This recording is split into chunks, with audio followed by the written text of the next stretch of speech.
Hello विद्यार्थी मित्रांनो, मी संदीप शिरसे, Rathod MPSC academy. आज आपण मागील लेक्चरमध्ये आपण संविधानाची व्याख्या यासंबंधी माहिती पाहिलेली होती. आजच्या लेक्चरमध्ये आपण संविधानाचे प्रकार, राज्यघटनेचे प्रकार यासंबंधी माहिती पाहणार आहोत. राज्यघटनेचे कोणते कोणते प्रकार आहेत आणि नेमकं आपल्या देशात कोणती राज्यघटना आहे ही आपण माहिती पाहणार आहोत त्याच्यामध्ये. ठीक आहे, राज्यघटनेचे प्रकार, संविधानाचे प्रकार. बघा मित्रांनो, तुम्हाला स्क्रीनवर दिसत असेल राज्यघटना, लिखित राज्यघटना आणि दुसरा प्रकार आहे अलिखित राज्यघटना. लिखित राज्यघटना रिटन कॉन्स्टिट्यूशन. लिखित राज्यघटना म्हणजे काय? Written constitution. आणि अलिखित म्हणजे अनरिटन कॉन्स्टिट्यूशन. आता अनरिटन, रिटन असे शब्द दोन आले. रिटन म्हणजे काय? लिहिलेली. आणि अनरिटन म्हणजे न लिहिलेली, असा त्याचा अर्थ होत नाही. म्हणजे अलिखित राज्यघटना म्हणजे याचा अर्थ ती लिहिलीच नाही असं त्याचा अर्थ होत नाही. ते कसं होते नेमकं सांगतो बघा. आता पहिलं खाली जे काही मुद्दे दिसतात त्या मुद्द्यावर चला. पहिला मुद्दा बघा, लिखित मध्ये अशी राज्यघटना एका संविधान सभेमार्फत निर्माण केली जाते, किंवा अशी राज्यघटना एक संविधान सभा निर्माण करते. इकडे बघा, अशी राज्यघटना संविधान सभा निर्माण करीत नसून कोण निर्माण करते? तर ती राज्यघटना त्या देशातील प्रथा, परंपरा, चालीरीती, रिवाज यातून ती विकसित झालेली असते. म्हणजे लिखित राज्यघटना यासाठी एक संविधान सभा असते. सांगा बरं, भारतात संविधान सभेचं काम कधी सुरू झालं? 9 डिसेंबर 1946. 9 डिसेंबर 1946 ला भारताच्या संविधान सभेचं काम सुरू झालं होतं. पहिली बैठक झाली होती. ठीक आहे, तर लक्षात ठेवा, एक संविधान सभा असते. आपल्या संविधान सभेचे इलेक्शन जर बघितले तुम्ही तर जुलै ऑगस्ट 1946 मध्ये इलेक्शन झाले होते संविधान सभेचे. संविधान सभेमध्ये भारताच्या 389 एकूण सदस्य होते. बरोबर आहे. तेव्हा पाकिस्तान पण भारतामध्ये होता तेव्हाची गोष्ट आहे. नंतर संविधान सभेमध्ये 299 सदस्य उरले पाकिस्तान वेगळा झाल्यावर. ठीक आहे, एक संविधान सभा जी असते ना, ते संविधान सभा काय करते? संविधान लिहिते. आपल्या संविधान सभेमध्ये एकूण टोटल 22 समित्या होत्या. त्यापैकी 8 प्रमुख समित्या होत्या. 8 प्रमुख समित्या होत्या, लक्षात ठेवा. आणि त्यामध्ये सर्वात प्रमुख समिती होती मित्रांनो, तिला म्हणतात ड्राफ्टिंग कमिटी. ड्राफ्ट म्हणजे लिहिण्याचं. मी तुम्हाला सांगितलं बघा कायदा कसा तयार करतो पहिल्या व्हिडिओमध्ये. तर ड्राफ्टिंग कमिटी जी आहे ते संविधान सभेची सर्वात महत्वाची समिती होती. त्याच ड्राफ्टिंग कमिटीने भारतात संविधान जे आहे ते ड्राफ्ट केलेलं आहे. म्हणजे लिखित राज्यघटनेमध्ये संविधान कोण लिहितं? तर संविधान सभा लिहिते. संविधान सभेतली जी काही मसुदा समिती लिहिते. आता ज्या देशामध्ये राज्यघटना लिहिण्यासाठी संविधान सभाच नसते, त्यामध्ये ड्राफ्टिंग कमिटी पण नसते. मग आता संविधान कसं लिहिलं जातं? तर मित्रांनो, असं संविधान जे आहे त्या देशातल्या प्रथा, परंपरा, चालीरीती, रिवाज, जे काही तिथलं जे काही राजा आहे, राजाशाही असेल तर तिथला राजा जो आहे तो राजा, तिथं जे काही न्यायालय आहे ते न्यायालयाचे निर्णय, यातून तिथलं संविधान जे आहे ते संविधान विकसित होत असते मित्रांनो. बघा, प्रथा परंपरा म्हणजे काय? आता ब्रिटनमध्ये प्रथा आहे विद्यार्थी मित्रांनो, की ब्रिटन मधला राजा जो आहे ना, तो राजाला सजा दिली जात नाही, कारण का राजा चुकाच करत नाही अशी तिथं प्रथा मानली जाते. आता खरंच काय राजा चूक करत नाही का? राजाकडून काही गुन्हा घडत नाही? बिलकुल घडतो. पॉसिबिलिटी आहे ना घडण्याची. मग ब्रिटनमध्ये करो की न करो पण मानल्या जाते की राजा हा चूक करत नाही, त्याला सजा देता येत नाही, कारण तिथली प्रथा आहे, हे संविधानात लिहिले आहे तिथल्या. म्हणून प्रथा परंपरा जे असतात या अलिखित असतात, त्याला लिहिलं जात नाही कुठं, पण ते चलनामध्ये असतात. ठीक आहे, ते चालूच असतात प्रथा परंपरा. थोडक्यात प्रथा परंपरा चालीरीती यामधून जे काही संविधान लिहिलं जातं. अजून एक उदाहरण देऊ इच्छितो तुम्हाला या ठिकाणी. बघा, आता आपण आपल्या आई वडीलधाऱ्या लोकांना मान देऊन बोलतो, जसं बाबांना या म्हणतो.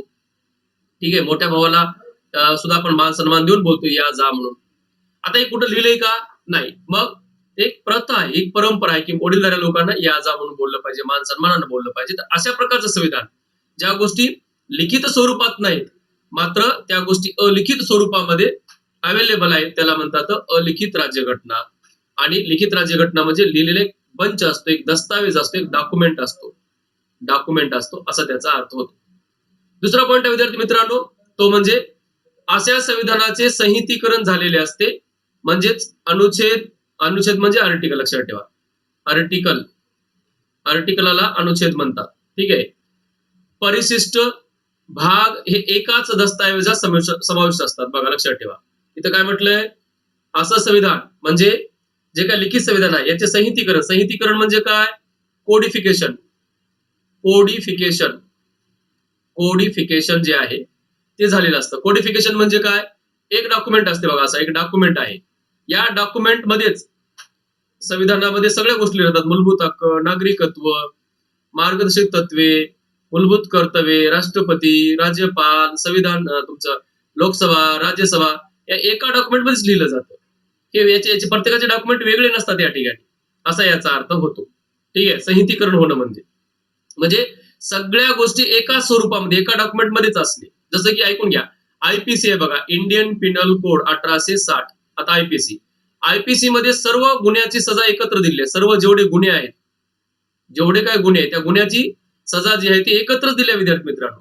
म्हणजे आयपीसी मध्ये सगळे गुन्हे सजा दिले आहे. प्रत्येक गुन्ह्यासाठी मर्डरसाठी सजा 302 मध्ये आहे, चोरीसाठी 379 मध्ये आहे, बरोबर आहे.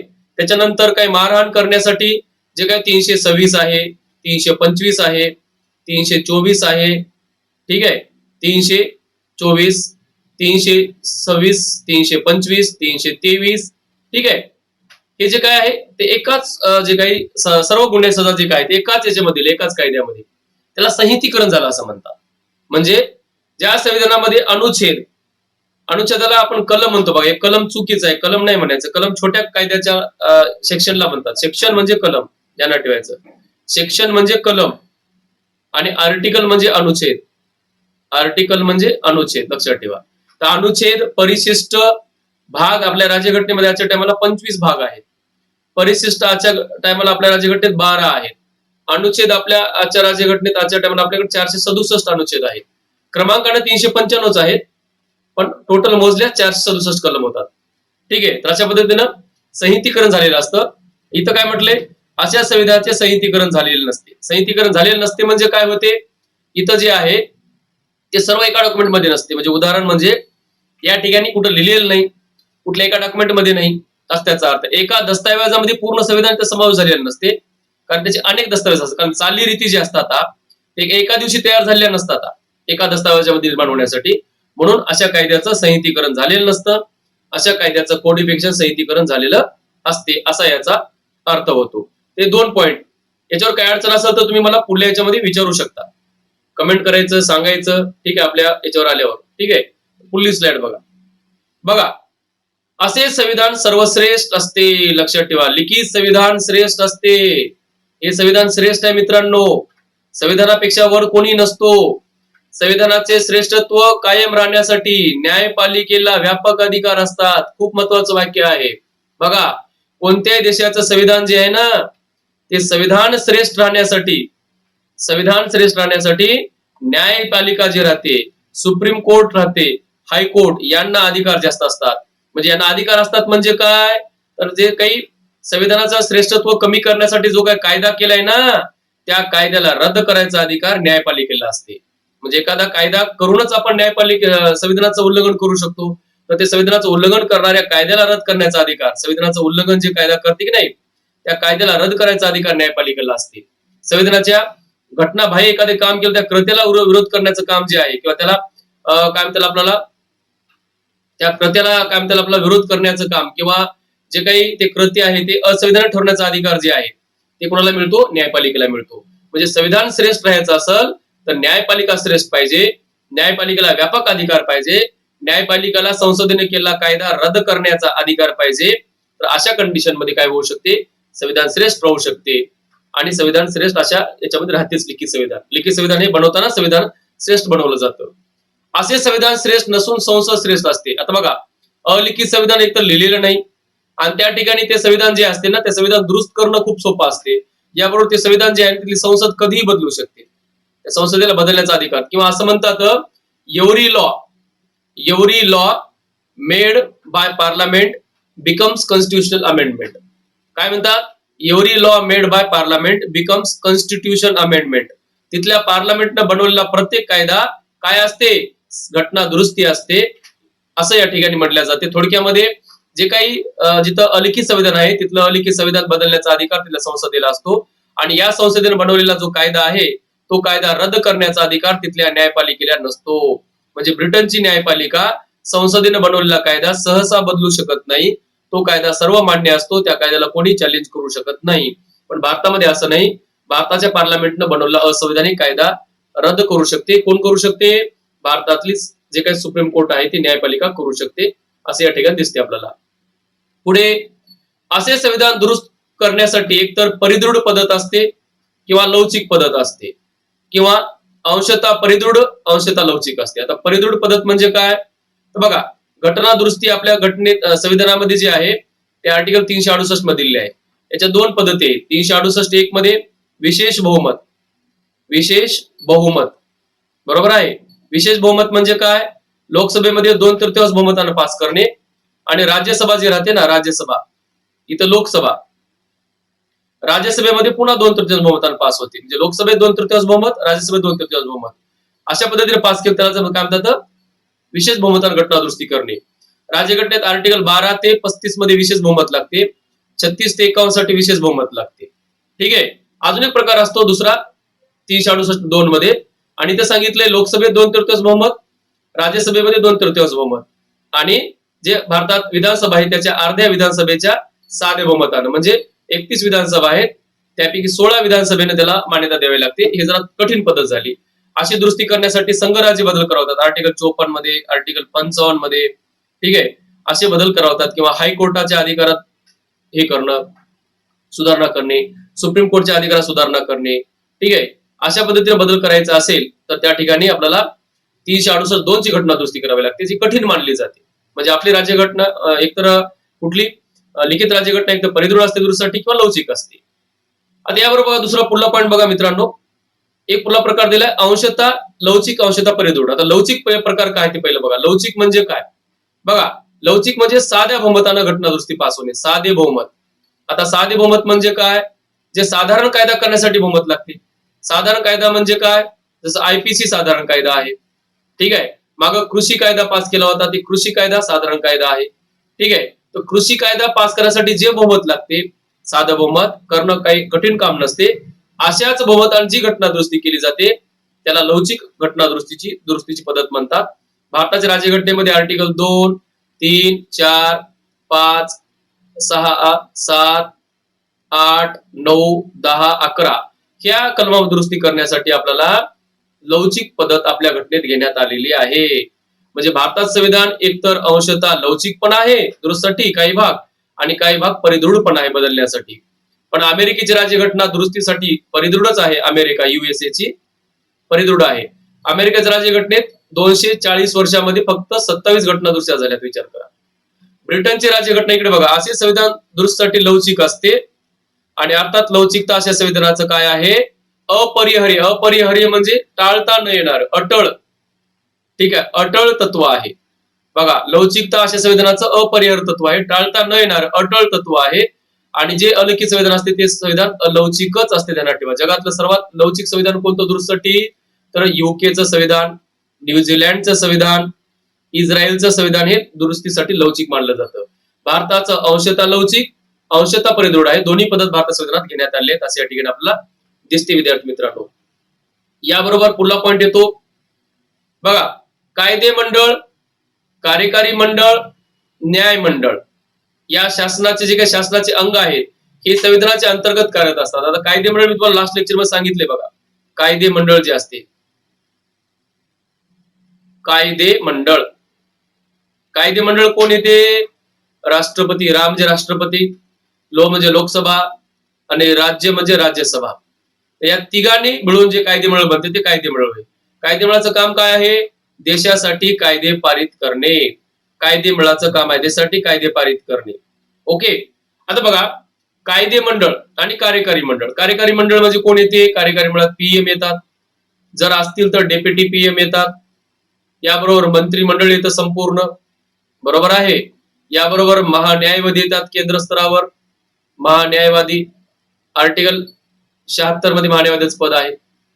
ठीक आहे. तर PM, त्याच्यानंतर डेप्युटी PM जर असतील तर मंत्रिमंडळ, महान्यायवादी, आणि राष्ट्रपती पण कार्यकारी मंडळामध्ये येतात, राष्ट्रपती. या सर्वांनी मिळून बनते कार्यकारी मंडळ. कार्यकारी मंडळाचं काम काय आहे? कार्यकारी मंडळ काय करतं? कायदे मंडळ केलेले कायदे लागू करणे. कायदेमंडळ जे कायदे करतं ना, त्या कायद्याला लागू करण्याचं काम जे आहे ते कोण करतं? कार्यकारी मंडळ करतं. विद्यार्थी मित्रांनो ध्यानात ठेवा. तर कार्यकारी मंडळ झालं. न्यायमंडळ. आता न्यायमंडळाचं काय काम आहे? न्यायमंडळाचं काय काम आहे?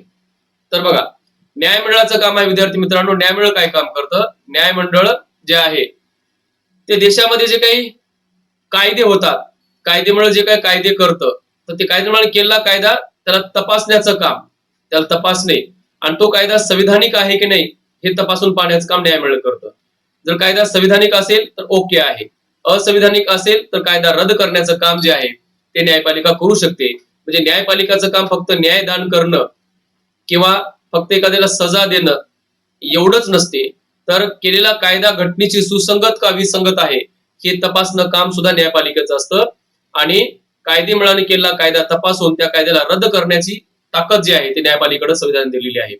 याबरोबर कार्यकारी मंडळाने जे काही आदेश काढलेला आहे, सीएम न जे काढलेला आदेश आहे, पीएम न काढलेला आदेश आहे, एखाद्या मंत्र्यानं काढलेला आदेश आहे, एखाद्या कलेक्टरनं काढलेला आदेश आहे, हे सगळे जे काही आदेश आहेत किंवा जे काही निर्णय असतात, हे आदेश आणि निर्णय जे काही न्यायपालिका असंविधानिक या बेसिसवर रद्द करू शकते. म्हणजे कलेक्टरचा निर्णय रद्द करू शकते, सीएमचा निर्णय आदेश, पीएमचा आदेश, मंत्रिमंडळाचा आदेश जर घटनेच्या बाह्य असेल तर त्याला रद्द करण्याचं काम जे आहे ते न्यायपालिका करू शकते. म्हणजे न्यायपालिका कायदेमंडळाला चेक करते, कार्यकारी मंडळाला चेक करते आणि संविधानाचं रक्षण करण्याचं काम जे आहे विद्यार्थी मित्रांनो ते आपल्या देशाची कोण करते? न्यायपालिका करते या ठिकाणी. म्हणून कायदे मंडळ, कार्यकारी मंडळ आणि न्याय मंडळ हे शासनाचे अंग संविधानाच्या अंतर्गत काम करतात. आता बघा, कायदे मंडळ, कार्यकारी मंडळ कुठे आपल्या घटनेत? केंद्राचा आर्टिकल 52 ते 78 मध्ये आहे, बरोबर आहे. कायदे मंडळ कुठं आहे? आर्टिकल 79 ते 120 च्या आसपास आहे. न्यायमंडळ कुठं आहे? सुप्रीम कोर्ट 124 ते 147 मध्ये आहे. ठीक आहे. म्हणून या तिघाचे घटनेमध्ये काय केलंय? घटनेच्या अंतर्गत कार्यरत असतात. म्हणजे तिघांनी कोणते कामं करावे, कोणत्या जबाबदाऱ्या पार पाडाव्या या संबंधी याची घटनेतच तरतूद करण्यात आल्या. वेगळं तरतूद करण्याची गरज नाही या ठिकाणी विद्यार्थी मित्रांनो. कायदे मंडळ, कार्यकारी मंडळ हे शासनाचे 3 अंग आहेत, हे राज्य संस्थेचे अंग आहेत, हे संविधानाच्या अंतर्गतच शक्ती प्राप्त करतात आणि कार्य करण्याचं काम करतात असं या ठिकाणी आपल्याला दिसून येतं. याबरोबर इथं जे कायदेमंडळ जे आहेत, आता बघा या ठिकाणी कायदेमंडळ श्रेष्ठ आहेत या ठिकाणी अलिखित राज्यघटनेमध्ये. आणि इथं कायदेमंडळ श्रेष्ठ असल्यामुळं, कायदेमंडळ म्हणजे संसद श्रेष्ठ आहे, त्यामुळं या ठिकाणी कार्यकारी मंडळ जे आहे, अर्थात कार्यकारी मंडळ किंवा इथं जे काही कार्यकारी, आता कायदेमंडळ कसं बनते बघा, कायदेमंडळापासूनच जे कार्यकारी मंडळ आहे ते तयार होते. संसदीय शासन पद्धती म्हणजेच का मित्रांनो, जी शासन पद्धती संसदेतून निर्माण झाली आहे. संसदेचे खासदार जे असतात एमपी, त्या एमपी पासून मंत्री तयार होत असतात. ठीक आहे. इथं कायदेमंडळ किंवा संसद जे आहे ना, याच्यापासूनच मंत्रिमंडळ तयार होते. म्हणून या ठिकाणी जे काय आहे ते या ठिकाणी कायदे मंडळ, कार्यकारी मंडळ आणि न्यायमंडळ हे संविधानाच्या अंतर्गत तयार झालेले नसतात.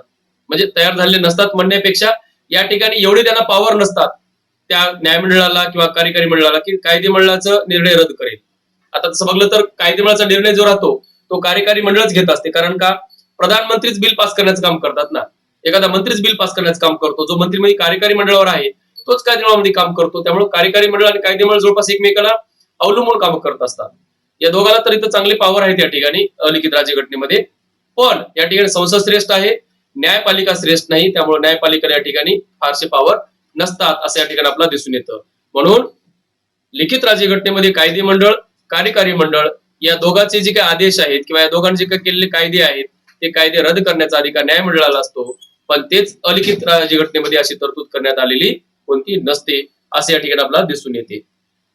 तर लक्षात ठेवा विद्यार्थी मित्रांनो, हे जे काही पॉइंट आहे संविधानाचे प्रकार, यावर काय अडचण आहे ते तुम्ही कमेंट करून कळवत जा. म्हणजे तुम्हाला संविधानाचे प्रकार समजले नाही. मागे प्रश्न विचारला होता. ठीक आहे. कसा प्रश्न होता? खालील विधाने विचारात घेऊन उत्तर निवडा. खालील विधाने विचारात घेऊन उत्तर निवडा असा प्रश्न होता. आणि त्यातलं पहिलं स्टेटमेंट होतं. ठीक आहे. प्रश्न स्टेटमेंट काय होतं? ब्रिटनची राज्यघटना जगात घटनादुरुस्तीसाठी लवचिक आहे. आता सांगा हे लवचिक आहे की नाही? आताच बघितले तर बघा इकडे लिहिलंय बघा, लवचिक आहे. हे बघा इथली राज्यघटना कशी आहे? दुरुस्तीसाठी लवचिक आहे. ओके. आता बघा पहिलं स्टेटमेंट बरोबर आले. दुसरं विचारलं होतं भारताची राज्यघटना दुरुस्तीसाठी, भारताची राज्यघटना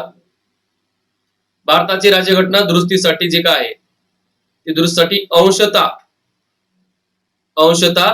परिदृढ आणि अंशतः, भारताची राज्यघटना अंशतः परिदृढ अंशतः लवचिक असते. आता सांगा हे दोन्ही स्टेटमेंट बरोबर आहेत की नाही? दोन्ही स्टेटमेंट बरोबर आहेत. आता सांगा की लिखित आणि अलिखित बघितलं नसतं तर सहसा हे स्टेटमेंट समजायला थोडंसं अवघड गेलं असतं. किमान अंशतः परिदृढ अंशतः परिवर लवचिक हे तरी कळलं असते एखाद्या वेळेस तुम्हाला. पण ब्रिटनची राज्यघटना लवचिक आहे यासाठी तुम्हाला त्या गोष्टी बघणं गरजेचं आहे. आता बघा लक्षात ठेवा हे जे पॉईंट आता मी थोड्या वेळ सांगितलं मित्रांनो, इथला जो पॉईंट आहे, एक मिनिट, हे जे सांगितलं राज्यघटना परिदृढ असते. परिदृढ म्हणजे याला अजून एक म्हणू शकतो बाई, ताठर म्हणू शकता राज्यघटना, शब्द वापरतात ताठर, किंवा याला कठीण म्हणू शकता. दुरुस्तीसाठी कठीण असणे, कठीण असणे, ताठर असणे. आणि जे काही राज्यघटना इथं शब्द आलाय बघा लवचिक असणे. लवचिक असणे म्हणजे दुरुस्तीसाठी राज्यघटना कशी असते? सोपी असते दुरुस्तीसाठी पद्धत. किंवा परिवर्तनीय, ते संविधान परिवर्तनीय असते. त्याच्यामध्ये परिवर्तन जे आहे ते होणं पॉसिबल असते, परिवर्तन लवकर होते. म्हणजे थोडक्यात सांगायचा मुद्दा असा की ज्या देशामध्ये राज्यघटना दुरुस्तीची पद्धत वेगळी आहे, राज्यघटना जी आहे त्या राज्यघटनेच्या दुरुस्तीची पद्धत वेगळी आहे. ज्या देशाच्या संविधानामध्ये राज्यघटनेच्या दुरुस्तीची पद्धत वेगळी आणि सामान्य कायदा करण्याची पद्धत वेगळी आहे, ते झालं हा प्रकार आपला लिखित संविधानाचा प्रकार झाला. एक तर परिदृढ किंवा अंशतः परिवर्तनीय अंशतः लवचिक हा प्रकार झाला. आणि ज्या देशात संविधान दुरुस्तीची पद्धत एकच आणि कायदा करण्याची पद्धत एकच असते, असं संविधान जे असते विद्यार्थी मित्रांनो ते सहसा अलिखित संविधान असते, असं या ठिकाणी आपल्याला दिसून येतं. तर बघा याच्यावर काय प्रश्न असेल तर तुम्ही विचारू शकता आपल्या स्लाइड मध्ये. हे झालं आपलं संविधानाचे प्रकार, लिखित संविधान, अलिखित संविधान, लक्षात ठेवा. ठीक आहे. तर विद्यार्थी मित्रांनो व्हिडिओ बघत चला, काय अडचण असेल तर विचारत चला. ठीक आहे. याच्यानंतरचा प्रकार जो आहे स्वरूपानुसार संविधानाचे प्रकार जे आहे स्वरूपानुसार ते संविधानाचे प्रकार कसे पडतात, कोणत्या प्रकार संविधान आहे, संघात्मक संविधान काय असते, एकात्मक संविधान काय असते, इंग्लिश मध्ये युनिटरी कॉन्स्टिट्यूशन, फेडरल कॉन्स्टिट्यूशन म्हणतात. आणि भारतामध्ये नेमकं कोणता प्रकार आहे ते आपल्याला लक्षात येते. बघा लिखित संविधानामध्ये तर लक्षात ठेवा लिखित संविधान हे भारतामध्ये आहे. अमेरिकेची राज्यघटना, अमेरिकन राज्यघटना जगातली पहिली लिखित राज्यघटना आहे. ठीक आहे. 1700 काहीतरी जे काय 87 आहे ते 87 मध्ये संविधान लिहून पूर्ण झालं होतं. आणि भारताची राज्यघटना 1949 मध्ये लिहून पूर्ण झाली आणि 50 मध्ये लागू झाली होती. ठीक आहे. जगातली पहिली लिखित संविधान अमेरिकेचं आहे, भारताचं लिखित आहे. अलिखित म्हणले की कोण येते? अलिखित मध्ये ब्रिटन येतं, इंग्लंड मध्ये युके येतं, त्याच्यानंतर न्यूझीलंड येतं आणि इस्रायल येतं. ठीक आहे. तर पुढल्या प्रकारामध्ये आपण संविधानाचे प्रकार जे आहेत ते स्वरूपानुसार संविधानाचे प्रकार आपण पुढल्या लेक्चरमध्ये पाहू. तर या ठिकाणी थांबतो मी विद्यार्थी मित्रांनो. धन्यवाद, थँक्यू.